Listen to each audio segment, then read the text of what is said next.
I'm sure it's not going to be a typewritten thing you memorize. But some of the things that I think should be highlighted, some of the important things, is that previous to 1848, this land was not owned by anyone.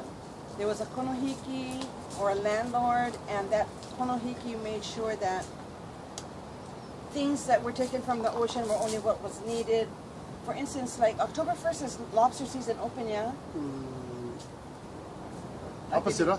Close, huh? Close October 1st? And open summer, right?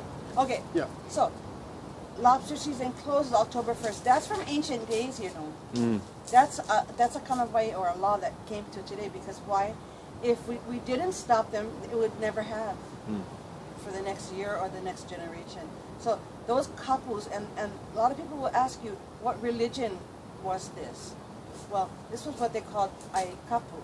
And the reason they called it aikapu is because ai is to eat, kapu is forbidden. The men and women were forbidden to eat together. So our religion was very gender specific. Yeah, that's how they also lived. This type of hale would have only been for the nobody would ever sleep here.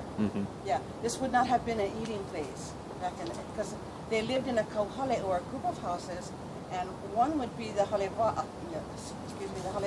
the halemua.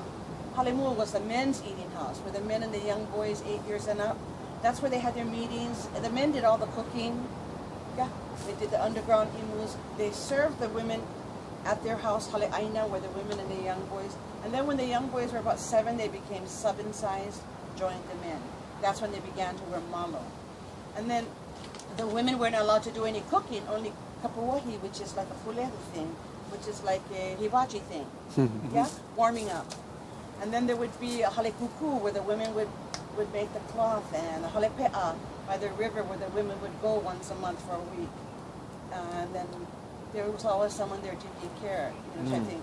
The hale noa, noa meaning free, would be the house that they slept in. And it would be a 2-level, split-level home, let's put it that way. And the parents would occupy the top level immediately and enclosed. And the bottom level would be the grandparents and all the children. And it would be a time when they would use the kukui nut, which is, of course, you know, the state tree of Hawaii, and they would have it prepared, because everyone had a job back then. The teenagers gathered the salt, which was the most precious gift you could give. They also gathered the coconut leaves, so they could get the ni'au, and then the little kids handed in all the kukui nuts that the grandparents roasted, and then they strung them on these coconut midribs and used it for light while they told stories, taught chants, and so forth. See, to the Hawaiian, and I think this is one of the most important things that you share, is that their day began when the sun went down, and their day began with everybody together. Today we've lost that. You know, you get up and you go. You know, you take the kids and drop them off. But in the ancient ways, and probably with your individual cultures too, when you go back and back and back and you discover what life was like for them, you'll see that they began their days together. Well, the day began with the sun going down, and everyone was together.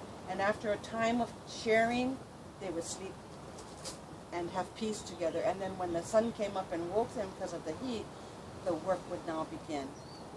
So it's totally opposite of the way we are today. But it's fun to think about doing that again. Like, all right, the day's going to start. Hurry up, the sun's going down. Get in.